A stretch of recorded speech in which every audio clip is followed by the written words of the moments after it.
Good morning students. आज हम इतिहास का कक्षा छठवीं का इतिहास का पहला अध्याय पढ़ने वाले हैं, जिसका नाम है इतिहास जानने के स्रोत।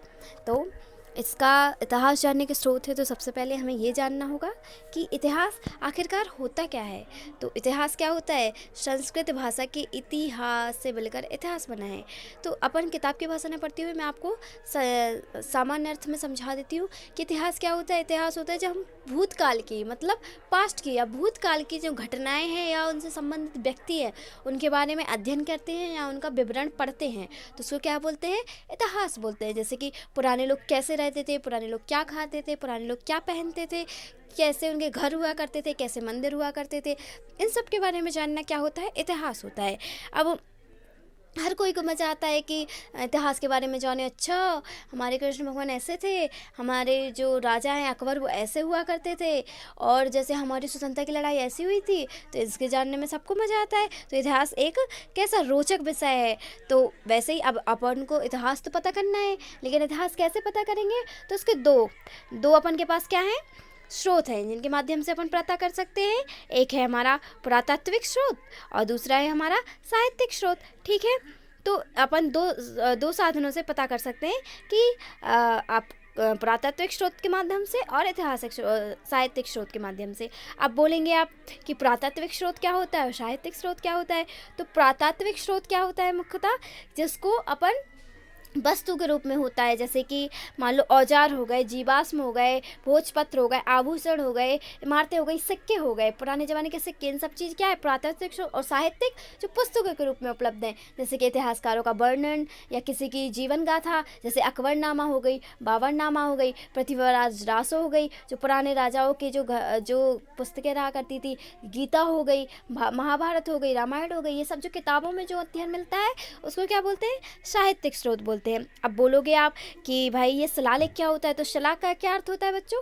शिला का अर्थ होता है पत्थर, और पत्थर और लेख का मतलब होता है लिखा होना। पत्थर पर खोद कर जो बातें लिखी होती है वो शिलालेख कहलाती है। भोजपत्र क्या कहलाते हैं? जो वृक्ष होते हैं, वृक्ष की जो आपने देखा होगा तना पे जो छाल लगी रहती है, तो उस छाल पर लिखता जो प्राचीन ग्रंथ लिखे जाते हैं उसको भोजपत्र कहा जाता है। ताड़पत्र, ताड़ का एक वृक्ष होता है जिस पर उसकी जो छाल होती है उस पर स्याही से लिखा जाता है, तो उसको ताड़पत्र कहते हैं। ताम्रपत्र, ताम्र का अर्थ क्या होता है? तावा, तांबा की एक प्लेट बनाई जाती है। जैसे आपके घर में स्टील वगैरह की प्लेट रहती होंगी, थोड़ी सी मोटी रहती है, लेकिन उसको पतली सी प्लेट बनाई जाती है, उस पर तांबे के पत्थर टाइप बन जाते हैं, उस पर लिखा जाता है, वो ताम्रपत्र कहला जाते हैं, खोद खोद कर लिखा जाता है। ठीक है, और जीवाश्म मतलब जो प्राचीन जीव थे, जंतु थे, मनुष्य थे, उनकी हड्डियाँ, उनके जो पत्थर के रूप में जो हमें पत्थर के रूप में जो अब परिवर्तित हो गई वो मिलते हैं, उनको क्या बोला जाता है? जीवाश्म बोला जाता है। अब आगे चलते हैं तो अब अपना नेक्स्ट पेज, जो दूसरा पेज है उस पर आते हैं अपन। तो दूसरे पेज में क्या लिखा है कि जो पहले के जो शिलालेख थे, अधिकांश तक शिलालेख वो कैसे थे? प्राकृत भाषा में थे, पाली भाषा में थे, तमिल भाषा में, क्योंकि ये भाषाएं कैसी हैं? पुरानी थी। और उसकी लिपि क्या थी? ब्राह्मी लिपि थी। क्या थी बच्चों? लिपि थी ब्राह्मी। और शिलालेख किस किस भाषा में लिखे थे? संस्कृत, प्राकृत, पाली और तमिल भाषा में लिखे थे। ठीक है बच्चों, तो फिर आगे चलते हैं अपन। तो अब आप बोलेंगे अब ये एक और डेफिनेशन लिखी है, ये पिंक सा डिब्बा है उसमें क्या डेफिनेशन लिखी है कि पुरातत्ववेत्ता कौन होते हैं। आप बोलोगे पुरातत्ववेत्ता कौन होते हैं? तो पुरातत्ववेत्ता वह व्यक्ति होता है जो पुरानी वस्तुओं स्थलों की खोज करता है और सही तथ्यों का पता लगाता है। तो कौन होता है पुरातत्ववेत्ता?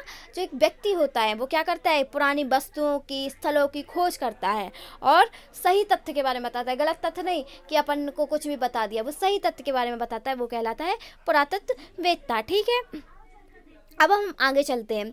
तो शैलचित्र क्या कहलाते हैं? शैलचित्र मतलब कि जो पाषाण मतलब कि बड़ी बड़ी गुफाओं पे चित्र बने होते हैं उनको हम शैलचित्र कहते हैं। शैल का मतलब हमने बताया था पत्थर, और गुफाएं कई की बनी होती है? पत्थर की। तो उन पे जो चित्र बने होते हैं उनको शैलचित्र कहा जाता है। जैसे कि मध्य प्रदेश के भोपाल के पास भीमबेटका एक बहुत अच्छी जगह है जहाँ पे आदि मानव कैसे रहते थे? आपने पढ़ा होगा कि वो अग्नि की नहीं जानते थे, उन्होंने अग्नि की खोज की, वो पत्तों की छाल पहनते थे, ये सब चीज़ें। तो आदि मानव के समय के मध्य प्रदेश के भोपाल के पास एक भीमबेटका गांव है, वहाँ पे क्या बने हुए हैं? चित्र बने हुए हैं। आदि मानव कैसे रहा करते थे, आदि मानव ने उसमें पता क्या क्या बनाया हुआ है, उसमें वो कैसे नृत्य करते थे, किस प्रकार से जानवरों का शिकार करते थे, उनके सबके चित्र बने हुए हैं। और इसकी खोज किसने की थी? तो इसकी खोज की थी हमारे श्री बी वाणकर एक व्यक्ति हुए हैं, उनकी खोज की थी। और आपको एक इंटरेस्टिंग बात बताऊं मैं, कि जब वो ट्रेन में जा रहे थे उन्होंने देखा कि यहाँ पे कुछ पुराने से पहाड़ हैं, मुझे यहाँ पे जाके खोज करनी चाहिए। तो उन्होंने देखा कि वो वहाँ पे गए, वो ट्रेन से वहीं के वहीं उतर गए, उस जंगल में उतर गए। वहाँ जाते जाते उन्हें देखा जंगल में, तो उन्होंने देखा कि वाह कितनी बड़ी बड़ी गुफाएं हैं, उनमें आदि मानव रहा करते थे। और उन्होंने जब गौर से देखा तो उन गुफाओं पे शैल चित्र बने हुए थे, चित्र बने हुए थे आदि मानव काल के। और फिर उनके लिए इसके बाद उनको पद्मश्री सम्मान से नवाजा गया। ठीक है, आप अपने में चित्र देख रहे होंगे, नीचे कुछ चित्र बने हुए हैं, मिट्टी के बर्तन। तो पुराने ज़माने के ये मिट्टी के बर्तन हैं, ये मिट्टी की मूर्ति हैं, ये मोहर है, ये पत्थर है। पहले के ज़माने में बंदूक वगैरह नहीं हुआ करती थी, पहले के पत्थरों को नुकीला करके औजार बनाए जाते थे, है ना। और ये सब वस्तुएं, आभूषण वगैरह, ये सब चीज़ें बताई हुई हैं इधर। अब हम तीसरे पेज पर आ जाते हैं। तीसरे पेज में क्या लिखा है कि साहित्यिक स्रोत को हम किन किन बातों पर, साहित्यिक स्रोतों से हम क्या क्या पता कर सकते हैं। साहित्यिक स्रोत कौन कौन से होते हैं, जैसे कि वेद हो गया, पुराण हो गया, रामायण हो गई, महाभारत हो गई, त्रिपिटक हो गए। ये सब चीज़ें क्या हैं, ये सब क्या हैं, ये हमारे साहित्यिक स्रोत हैं जिनके माध्यम से हम पता कर सकते हैं। अपन ने महाभारत में देखा है कि किन किन दो लोगों के बीच में लड़ाई हुई थी, कौरव और पांडव में, जीता कौन था, पांडव। ये हमें किसके माध्यम से पता चला, महाभारत के माध्यम से। अब गीता पढ़ी, गीता में कृष्ण भगवान ने कितना ज्ञान दिया है ना। ऐसी रामायण में, रामायण किसके बारे में, राम के बारे में। ये सब चीज़ें हमें कैसे पता चली, ये हमें कहाँ से पता चली, रामायण में। अब राम का जन्म कहाँ हुआ था, अयोध्या में। ये सब चीज़ें हमें कैसे पता चलेंगी, ये सब पुरातात्विक स्रोतों से, जो कि साहित्यिक स्रोत होते हैं। ठीक है, साहित्यिक स्रोत जो उन किताबों में लिखे हुए हैं। ठीक है, अब प्राचीन काल में भवन कैसे होते थे, महल कैसे होते, मस्जिद कैसे होती थी, किले बावड़ियाँ कैसे होती थी। इससे हमें क्या पता चलता है कि पहले के लोग कितने ज़्यादा कला संस्कृति जानते थे, समृद्धि थी। कितने लोग, पहले के राजा बड़े बड़े सोने के मंदिर बनवा लिया करते थे। कैसे, कि वो लोग समृद्ध थे, वो लोग, उनके पास बहुत पैसा था। इन सब बातों से हमें क्या पता चलता है कि वो किस तरह से अमीर हुआ करते थे। ठीक है, अब बहुत सारे यात्री, जैसे कि मैगेनिस्थनीज हुआ, चाइनीज़ यात्री हेमशांग हुआ, फायान हुआ, त्सांग हुआ, ये लोग आए, भारत दर्शन करने आए। भारत पहले बहुत ही समृद्ध देश था, ये लोग यहाँ पढ़ने आए थे। तक्षशिला यूनिवर्सिटी अपने भारत की बहुत ही महत्वपूर्ण विश्वविद्यालय था, जो कि एक मुसलमान राजा या इस्लाम राजा का सेनापति था, उसने उसको ध्वस्त कर दिया था। ठीक है, तो इन सब के बारे में हमें पता चलता है किन किन माध्यमों से। ये लोग जो आते हैं वो उसके बारे में लिखते हैं कि भैया भारत ऐसा था, भारत में ये चीज़ थी, भारत समृद्ध था, भारत के राजा लोग इतने अच्छे थे, भारत की शिक्षा व्यवस्था ऐसे। तो इन सबसे हमें पता चलता है कि भारत कितना संपन्न देश था, है ना। अब धीरे धीरे क्या हुआ कि जैसे तैसे लोगों में विकास हुआ, वाणिज्य बढ़ने लगा, व्यापार बढ़ने लगा, लोग एक से दूसरे देश जाने लगे, तो वहाँ की भाषा यहाँ आने लगी, यहाँ की भाषाएं वहाँ जाने लगी। हम वो संस्कृत सीखने लगे, हम इंग्लिश सीखने लगे, वो हम फ्रांस सीखने लगे, वो हमारी हिंदी सीखने लगे। इस तरह से भाषाओं का आदान प्रदान हुआ, है ना। तो ये चैप्टर था अपना क्या, इतिहास के बारे में। अब हम लोग क्या करेंगे, अब अपन लोग करते हैं प्रश्न उत्तर करते हैं। तो इतिहास जानने के प्रमुख स्रोत क्या हैं, शैलचित्र क्या होते हैं, भोजपत्र किसे कहते हैं, इन सब के बारे में अभी अपन लोग करेंगे। ठीक है, तो अब हम लोग क्वेश्चन आंसर्स करते हैं। ठीक है, तो हम क्वेश्चन आंसर्स पे आते हैं।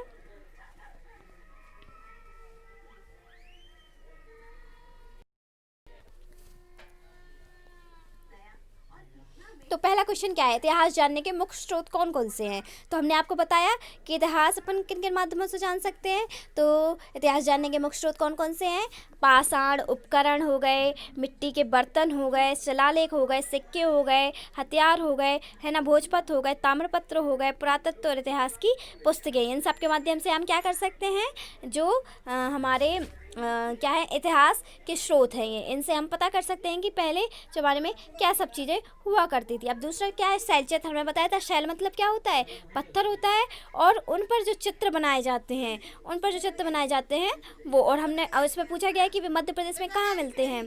तो कहाँ मिलते हैं मध्य प्रदेश में, वो कहाँ मिलते हैं, हमने बताया था आपको, भोपाल के पास एक भीमबेटका गाँव है, वहाँ पे ये सब चीज़ें मिलती हैं, है ना। तो अपन इस प्रश्न को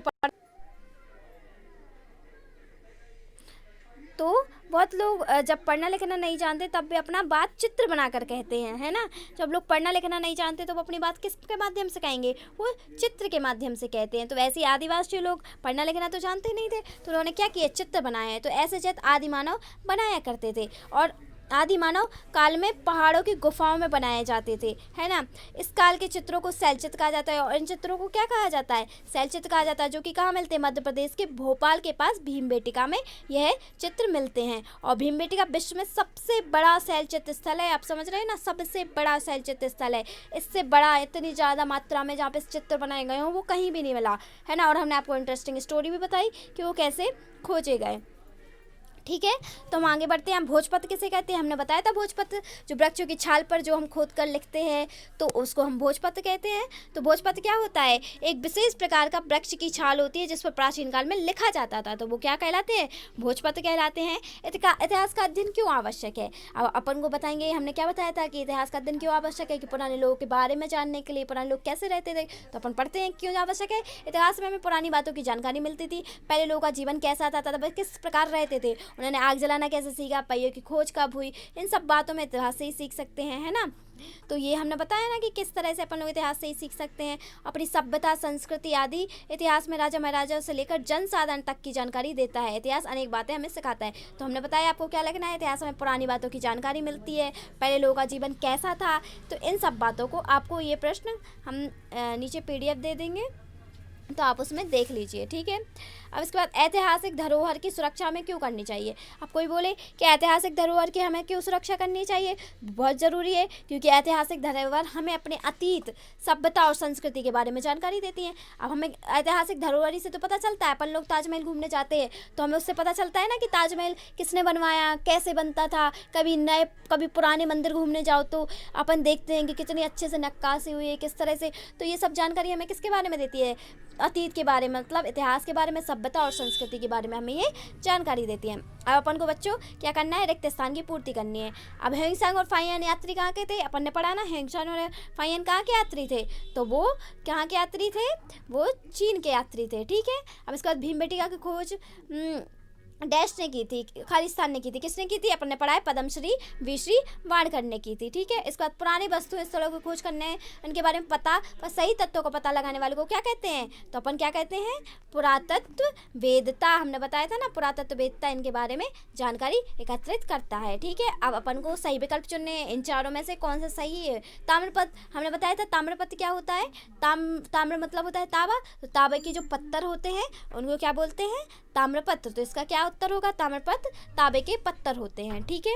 अब इसके बाद शिलालेख कहा जाता है। शिलालेख किसे कहा जाता है, पत्थरों पर खोदकर लिखी गई जानकारी को शिलालेख कहा जाता है। शिला मतलब बताया था मैंने पत्थर, और लेख मतलब उस पर लिखना, तो पत्थर पर जो खोदकर लिखा जाता है उसको क्या बोलते हैं, शिलालेख कहा जाता है। फिर इसके बाद अपना स्थापत्य कला से हमें क्या ज्ञान होता है, तो अपन ने पढ़ा था स्थापत्य कला मतलब जिसमें अपन को, मतलब जैसे कि इमारतें हो गई और भवन हो गए, मंदिर हो गए, इनसे हमें किसके बारे में पता चलता है, तो अपन ने देख लिया किसके बारे में पता चलता है, भवन के बारे में, ठीक है।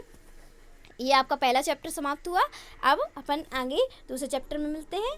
और आप लोगों को अगर ये पसंद आया हो तो इसको लाइक करें, सब्सक्राइब करें और शेयर करें, ठीक है। ओके बच्चों, बाय।